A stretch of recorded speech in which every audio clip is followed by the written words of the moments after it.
Hello, everybody. This is Jimmy, and you're reading with Jimmy. We're reading the Canterbury Tales by Geoffrey Chaucer. This is the Knight's Tale, part 3 of 4 parts.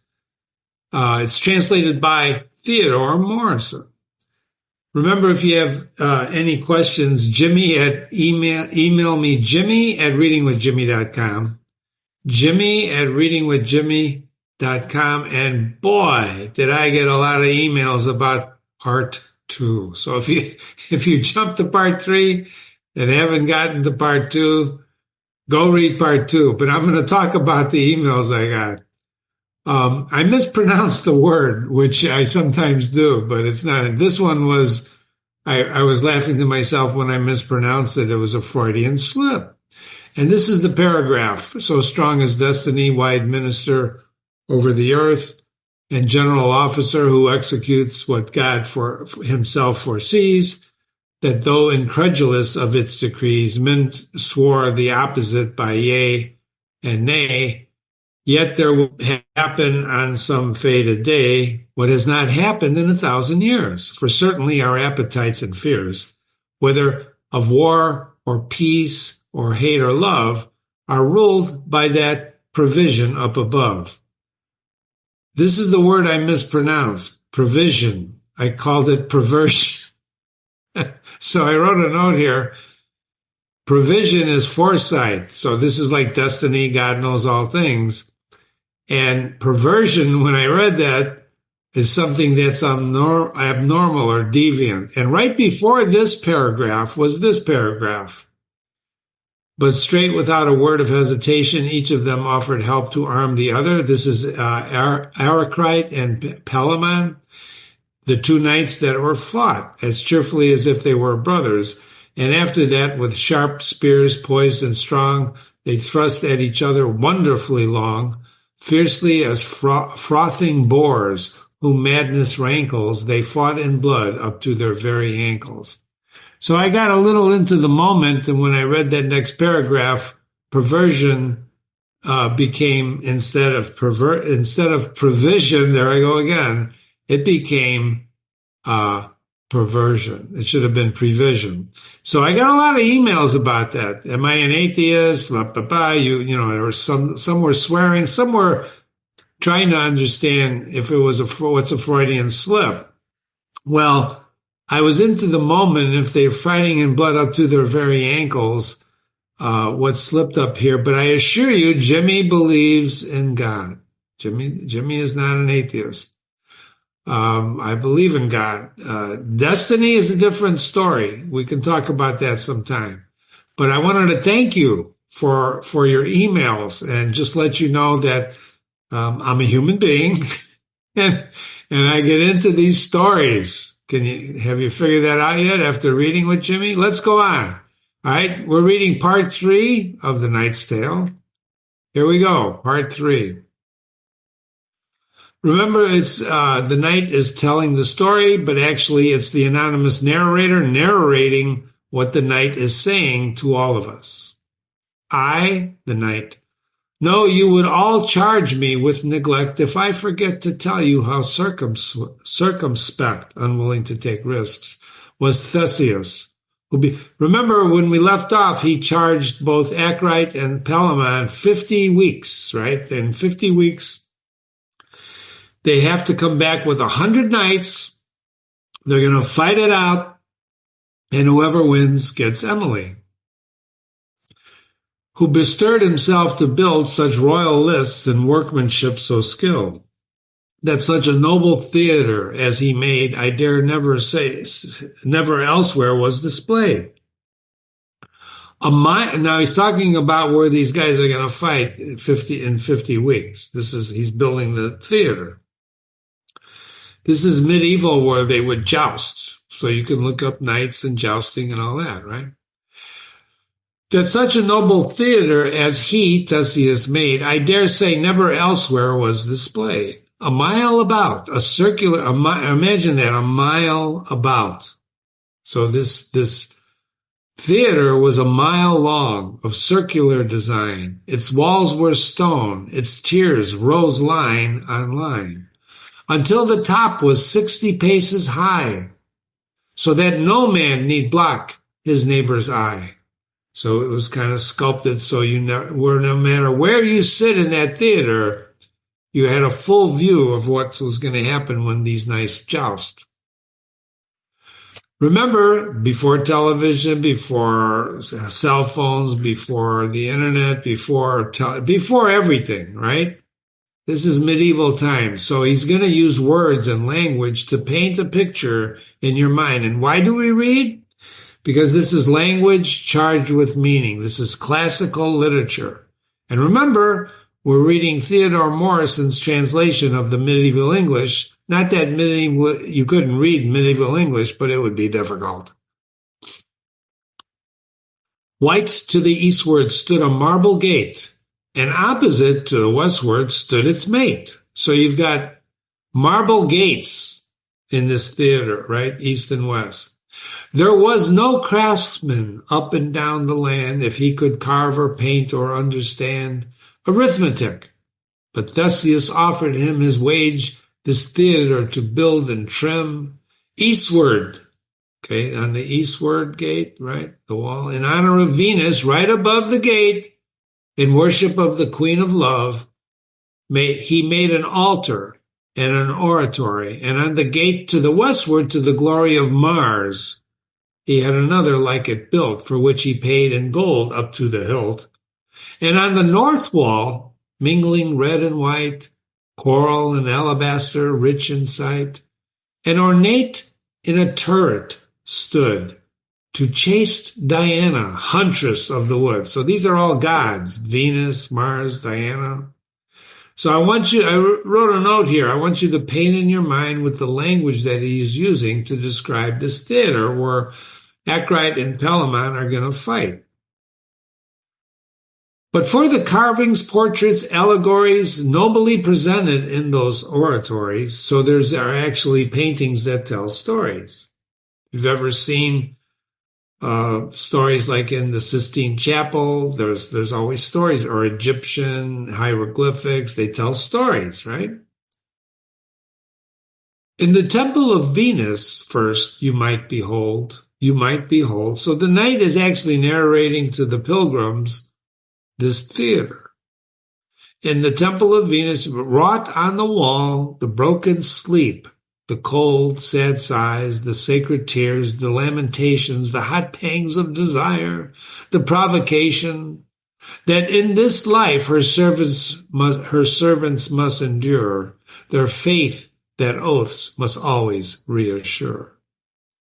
Enjoyment, hope, desire, foolhardiness, body and riches, youth and loveliness, rape, lies, charms, expense and flattery, busy contrivances and jealousy. Wearing a wreath of yellow marigolds, who sitting in her hand a cuckoo holds. He's describing Venus, right? And these are all, in their faith, these are all her servants. Personifications of desire, foolhardiness. Banquets and instruments, carols and dances, love in as many kinds of circumstances, as ever I reckoned and cannot mention all, were painted there in order on the wall. For there appeared Citrion, the famed mount, the horse, where Venus chiefly dwelt, by old account, with all the garden in its lusty dress, its porter not forgotten, idleness. So there's a porter called Idleness. So she just lounges around, right? The famed mount. Nor young Narcissus. Narcissus is another god. You should know about these people. Look him up. He fell in love with his image. That's why they call it narcissism. Fair in days long done, nor yet the folly of King Solomon. Medea's dread and enchantments, right? Did I make a note here? Medea is known in most stories as a sorceress and is often depicted as a priestess in the goddess Hecate.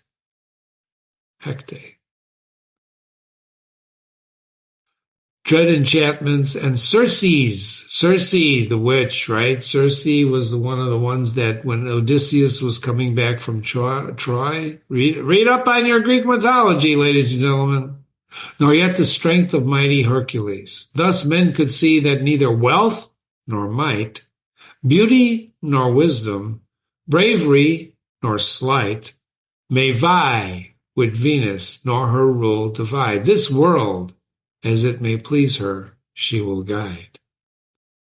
The statue of Venus, glorious to the eye, was naked, floating underneath the sky, hidden in green waves from the navel down, that wrapped her in that bright, translucent gown. Her right hand held a zither, a harp. On her head she wore a wreath of roses, fresh and red, and her doves in the gentle air were flickering. Cupid, her son, before her stood, a wing on either shoulder, but he lacked his sight. He held a bow with arrows keen and bright. The westward shrine, now they're switching, that's all the east, right? Venus, with all these gods and goddesses. Can you imagine building this? What it would cost today? Oh! The westward shrine was painted like that place men know as the great temple of Mars in Thrace. So Thrace was a city. That cold realm where the god has his abode. First on the wall, a lifeless forest showed. Use your imagination, remember. With gnarled and knotty trees, ruined and old, sharp stumps and branches, hideous to behold, and through which a wind ran with a soughing rumble, as if they were about to burst and tumble.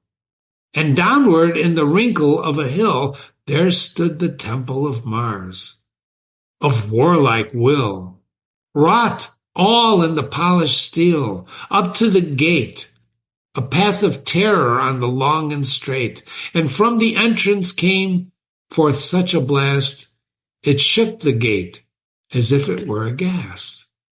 The walls were windowless, but on the floor the northern light shone inward through the door, which was of adamant clenched both and long, and crosswise with tough iron to make it strong.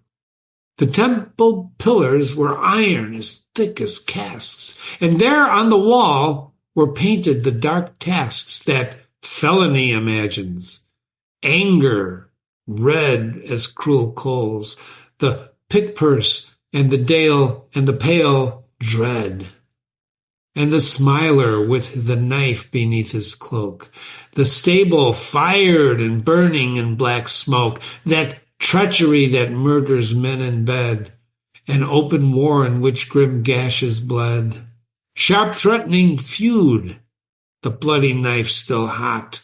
You see, these are all associated with Mars, the god of war, right? The god of war. A mournful wickering filled the sour pot. And the killer of himself was also there, and his own heart's blood had spattered on his hair. The nail through the victim's temple, driven at night, death with his cold lips gasping to the light. Isn't this unbelievable language? I'm tempted to read it again. In the midmost of the temple sat Mischance. Madness was laughing in a crazy dance. The slit-throat corpse flung where the leaves are dense, 1,000 slain, and not by pestilence. The tyrant with his prey seized and constrained, the town destroyed, where not a thing remained. The burning ships fanned by the tempest's breath, the huntsman by the wild bear hugged to death. The sow that eats the child in his very cradle, the cook scalded for all of his long ladle, and all turns of life that Mars rules for his part, the teamster ridden over by his cart. Lying under the wheel, the trades Mars owns, the barber, the butcher with his bones. the smith, whose anvil sharpens many a sword, and conquest sat there in a tower at his lord, with the keen blade that waited over his head, hanging upon a subtly woven thread. So the trades that belong to Mars are the barber, butcher, and the smith, right? Wow. So armed in a chariot stood the grim god Mars, a statue poised beneath a pair of stars. Pula and Rubus, right? Whose imitations the geomancers. Geomancers may interpret patterns on the ground. They're kind of like sorcerers, using divinations. And in the chariot crouched the wolf before him. Before who? Mars. With fiery eyes, who mouthed a man and tore him. There's a man in the wolf's mouth. My God. Within Diana's temple, last of all, hunting and chastity adorn the wall. Castile, whom the eye of Jove found fair, and whom Diana turned into a bear, and then was made the lodestar in the sky. Actaeon, changed into a stag, whose eye had seen Diana to her wood bath going. So these are all references to Greek mythology, which everybody in medieval times was aware of. These are myths that transcended time through oral tradition. People knew what this guy was writing about, what he was talking about. And if you don't know what Diana did, or changing, Acton into a stag, we're going to read that on this website if we haven't done so already, because Greek mythology has great allusions throughout classical literature. Very important. Okay, they give that, what Ezra Pound says, language charged with meaning. And that's what you're reading here, ladies and gentlemen. You're reading language charged with meaning. But it only has meaning if you're familiar with Greek mythology, which I'm trying to give you a short version of it, right? The bullet points. So had seen Diana in the wood bathing, going naked, and his hounds devoured him unknowingly. And Daphne turned into a laurel tree, lest the sun god should have her chastity. So the Greeks had gods that would come to earth, and they would, have relationships with human beings, and babies would be born, right? Hercules was born from an encounter that Zeus had with a mortal woman. These were stories, right? And people had great imaginations, and they saw things, right, with their imaginations, which I'm asking you to do, which is hard to do when you've got streaming, right? You got streaming. Who needs to imagine when you've got streaming videos? I hate to tell you, but your imagination is much more powerful than a movie or a streaming video. Why? Because you're the director. You know who knew this? Who was a great director? Alfred Hitchcock. If you've ever seen an Alfred Hitchcock movie, he's a master of letting you use your imagination. High on the stag, this goddess had her seat, with little dogs running about her feet. So he's describing now the statue of Diana, right? And underneath her sandal was a moon. Waxing it was, waxing moon, but would be waning soon. Her statue was arrayed in beads of green, with quiver and bow. In front of her was seen a woman in travail, and she seemed to call, "Help me, Diana! Your help is best of all." He painted to the life, whose colors told this story, and they cost a deal of gold. So this is not cheap statues, right? He put a lot of money into this theater. Complete at last, the noble theater stood, and Theseus found it wonderfully good. The day approached when the two knights should bring their companies of 100 to the ring, and there to decide in arms their lovers' rights, each made for Athens with his 100 knights. And verily it seemed to many a man that never since the time the world began was greater prowess found among so few, all whose hope to shine in the world's view, or longed in chivalry to leave a name, pleaded to have their part in that great game. And happy was the man who got his place, for if tomorrow brought a similar case, I need not tell you that each lusty knight, who is a lover and a man of might, whether it be in England or elsewhere, would curse himself unless he could be there. A fair fight for a lady, you'll agree. God bless us. That's a lusty sight to see. Don't forget, this is the age of chivalry, right? So each took the arms that he fancied would prevail. One wore a breastplate, one a coat of mail. One had a Prussian shield, and one a targe. What's a targe? It's a light shield, especially by the Scots. If you've seen Bravehearts, you know what we're talking about. One swung an iron mace, heavy and large, and another one had an axe, as taste or whim took hold. The newest fashion turns out to be old. That deserves an arrow. Isn't that true? The newest fashion turns out to be old. Fashion changes. With Palamon came Lycidas, the king of Thrace. That's the city we talked about before. Black was his beard, and manly was his face. The pigment of his eyes gleamed in his head in hue between the yellow and the red. Fierce as a griffin he looked around about, beneath his heavy eyebrows coarse and stout. His thighs were big, his muscles hard and strong, his shoulders broad, his arms well turned and long. High up, as the fashion was in his cold land, on the gold chariot he took his stand. 4 bulls in the traces plotted, all of white, and with it rough claws glittered golden bright.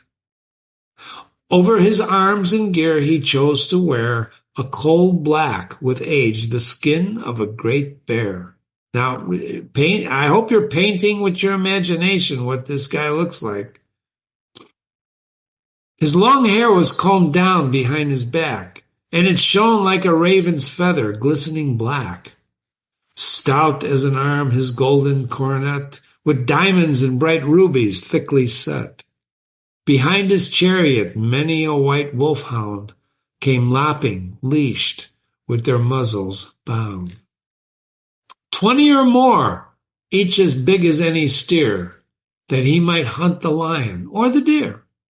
100 lords came with him in his troop, and they were all well armed, grim, stout-hearted group. With Arcite rode, now we go to the other guy, right? As the old stories say, Emeritus, the king of India, on a bay. Caprasian in figure cloth of gold, over his gear a Tartar coat. Tartar were great warriors.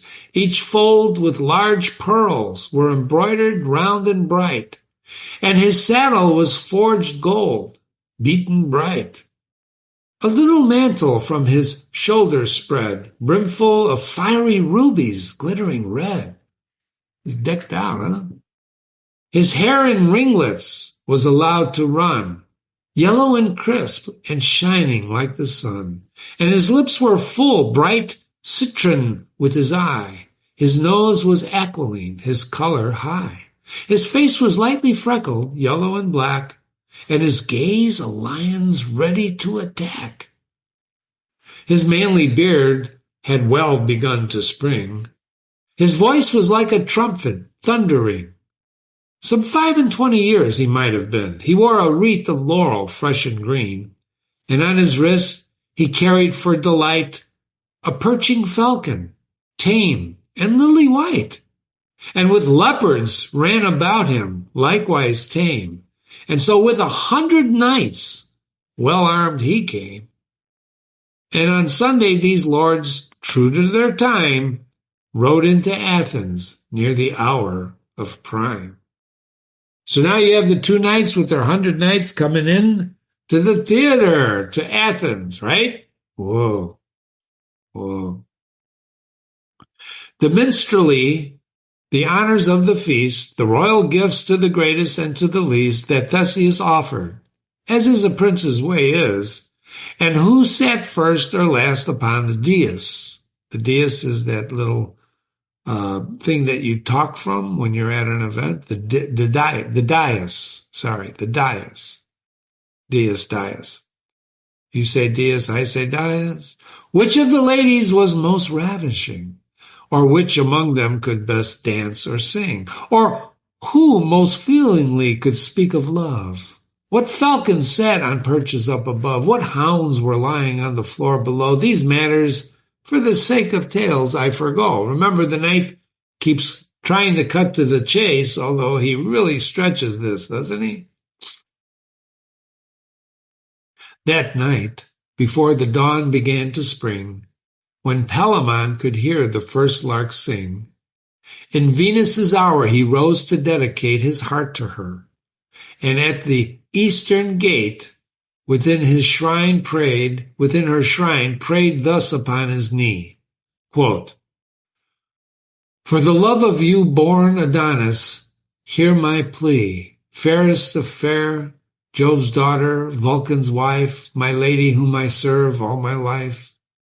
Venus, have mercy on a lover's part, and take my poor petition to your heart.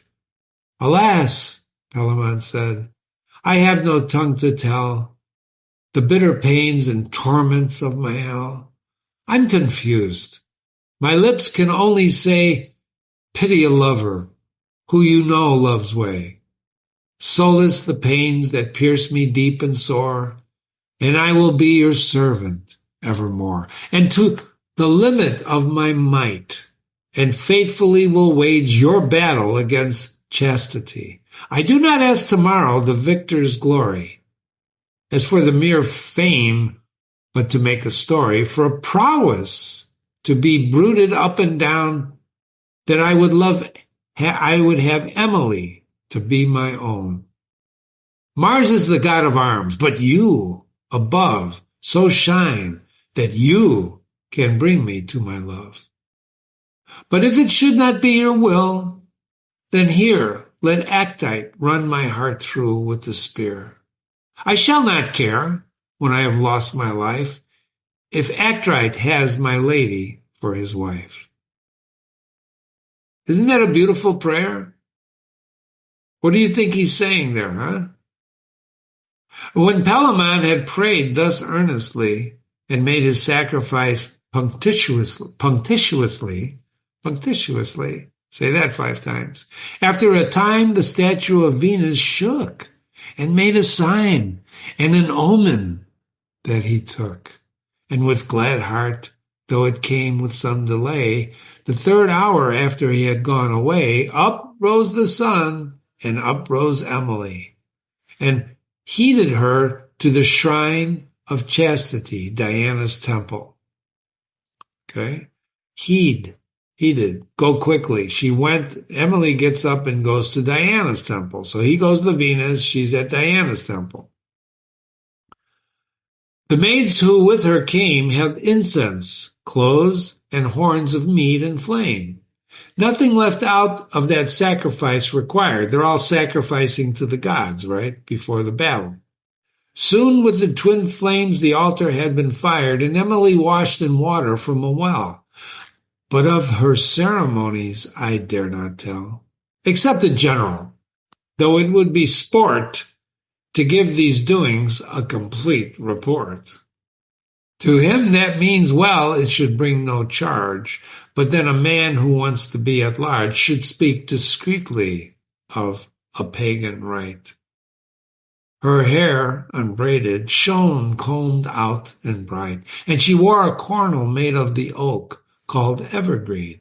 And thus at last she spoke, and when she had done her service, as was told by Thebian Statius in his books of old. Statius is a Roman poet who wrote a 12-book epic poem about the war between the sons of Oedipus. Okay? You see how rich that is? If you didn't know that, I wrote a note here. in that book, he said, quote, so you see the narrator, Chaucer's the writer. We don't know who the narrator, the anonymous narrator, is very well educated. You got to be educated to know all these references, right? So he says, the Theban Statius says, quote, chase huntress of the wild woods fresh and green, and in the realm below, dark Pluto's queen, to whom are open earth and sea and sky, goddess of maidens, well, you know that I desired to be a maiden all my life. This is Emily's prayer, right? And never to be a man's love nor his wife. Among your followers I have kept my place, a maid in love with hunting and the chase. And to go walking in the greenwood wild, and not to be a wife, and to be with child. So she doesn't want to get married. For nothing will I have to do with a man. Now help me, lady. Who's she praying to? Diana, right? Help me, lady, since you may and can. And let me with Palamon, who loves me sore, and Arcite too, be done forevermore. Let peace and fellowship between them flow, and from my heart divert their ardor so, that their busy love and hot desire, their burning torment and unhappy fire be quenched or solaced in some other place. But if you will not do me such a grace, or if the destiny I must fulfill that compels me to wed either against my will, well, then let me have the one who most wants me. Behold, goddess of perfect chastity, the bitter tears that fall down my cheeks now fall. You are a maid and keeper of us all. Let none my virgin honesty invade, and I will serve you all my life, a maid. So this is what Statius wrote in his book, but that's really Emily's prayer. So we heard Palamon's prayer, we heard Emily's prayer. And the altar fires burned clear with quiet motion while Emily was thus at her devotion. But then her eyes perceive a startling sight. One of the flames died down and lost its light. And then rekindled. But when that was done, the other fire was wholly quenched and gone. And from it, as it died, a whistling came, like from a wet log thrown into a flame. If you've ever gone camping, you've heard that. And from the tip of the expiring wood ran out in many drops an ooze of blood. She knew not what the omen signified, but almost mad with terror, she wept and cried. And thereupon Diana, Beau and Anne, appeared and said, quote, child, you must understand what destiny the high gods have conferred on you and fixed by their eternal word. To one you shall be wedded of these two, that have endured so much bitter pains for you. But which one shall be, I may not tell. I can remain no longer, so farewell. But let the fires that on my altar flare, love's pending fortune in this case declare. Her arrows clashed as she was vanishing, and she shook their quiver till it seemed to ring. Alas, what is this? Cried Emily. In your protection, goddess, utterly, I place myself, she said, and she went away. So Palamon had a vision, right, an omen, right? She has an omen. Diana appears to her. Now it's Arcite's turn, right? We got to make sure everybody gets a prayer. So Arcite as well went the next hour of the day belonged to Mars. Walked to his temple there and on the western gates, and thus he made his prayer. Quote, strong God, who men in the cold realm of Thrace honor, and who in every land and place hold in your grip the bridle of all war, accept my youthful sacrifice, and for that very heat and pain of fierce desire, With all you once yourself burned in the fire, and using the fair young Venus to fulfill, had her fresh beauty in your arms at will. So Mars was Venus's lover. Venus was married to Vulcan. You're going to find this out. So look at this note here. Venus and Mars had an affair. And despite Venus being married to Vulcan, the story is told in Metamorphoses by Ovid. Ovid was a Roman poet. And in the works of Homer, who's a Greek poet, right? Vulcan found them and called the other gods to come and see, and the gods laughed at Venus and Mars. He threw a net over them and caught them in the act. It's not all crystal, is it? Though with one misadventure you both met, when that sly Vulcan caught you in his net, and found you lying with his wife, alas, by your pains judge and pity those that pass. Through me, as yours were bitter, mine are so.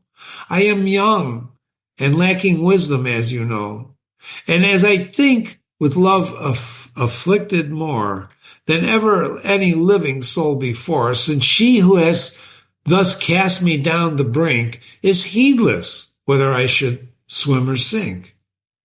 My only hope is to win her in this place, and well I know without your help or grace, no strength of mine has power to prevail. Then in the battle, do not let me fail, but let me have the triumph in this story. Mine be the blood and labor, yours be the glory. And the doors clanged, and the fires burned so bright that the altar filled the temple with its light. And the ground gave out sweet odors, and Arcite cast more incense on the fire. And then at last the statue of mailed Mars began to ring, and with that sound he heard a murmuring that faintly spoke the dim word victory, for which he honored Mars and joyously went homeward into his inn, the ritual done, and blithely as a bird in the bright sun. So now somebody tells Arcite victory. So all these omens, At once in the heavens that rule us from above, Venus, the queen of beauty and of love, made such a strife with Mars, mighty in arms, that Jove was busy quelling their alarms, till aged Saturn, there's a little sidebar here, the pale god and cold, who knew the turns of fortune from an old, found in his long experience and art to satisfy them all in every part. Age, as you know, has the advantage. True words have admitted, for age may be outrun, but not outwitted. Age has both wisdom and experience. And so to pacify their virulence, old Saturn, though it ran against his bent, found means to make both partisans content. My orbit has so wide a course to turn, Venus, Saturn said, dear daughter, none can spurn my power, and no man's might avail with me. Mine are the drownings in the pallid sea. Mine are the prison and the dungeon cote. Stranglings are mine, and hangings by the throat. The secret poisonings, the grumbling crowd, the murmur of rebellion growing loud. Mine is the ruin of the lofty halls, the falling in of towers and of walls, of carpenters or miners, mine the stroke, when Samson hugged the pillars until they broke. You know the story of Samson, right? This is a biblical allusion mixed with Greek allusions, mixed with Roman allusions. Lots of things going on here enriching this language, right? And this is Saturn saying this, right? This is him. Such ills are not feverish but cold. Dark treason turns and chances for mold. My aspect is the father of pestilence. Now do not weep. I shall use diligence to see that Palamon, to please your whim, shall have his lady as you promised him. Though Mars shall help his servant, nonetheless, you two must sometimes live in quietness. So he's talking to Venus and Mars, right? So he's going to give it to Palamon. Despite your differences of disposition, which gives us quarrels.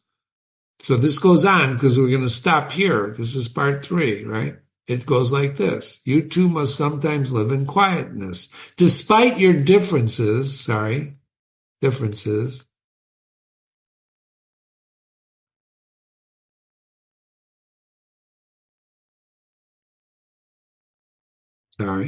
differences of disposition, which give us quarrels without intermission.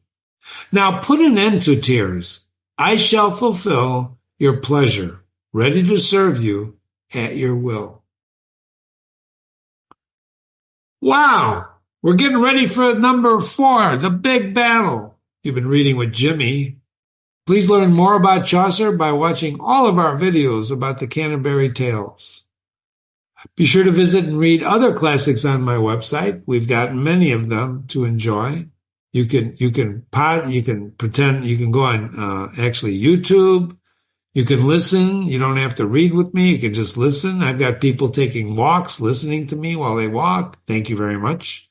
Email me, Jimmy@readingwithjimmy.com. Jimmy@readingwithjimmy.com. I love to hear from you. Thank you for noticing my Freudian slip in number 2. And I don't think I slipped this time. Isn't this good? I just love this guy's language, don't you? I mean, who writes like this anymore? Right? This is beautiful. Oh, Jimmy, it's really, I don't get it. Well, read it again. Just read it again. This is really beautiful language used to charge it with meaning in order to paint with your imagination. Did you ever love anybody like these two guys love Emily? I mean, I don't think she's ever met him yet. We're going to talk about that in the analysis. Thanks for staying. Have a great day. Come back soon.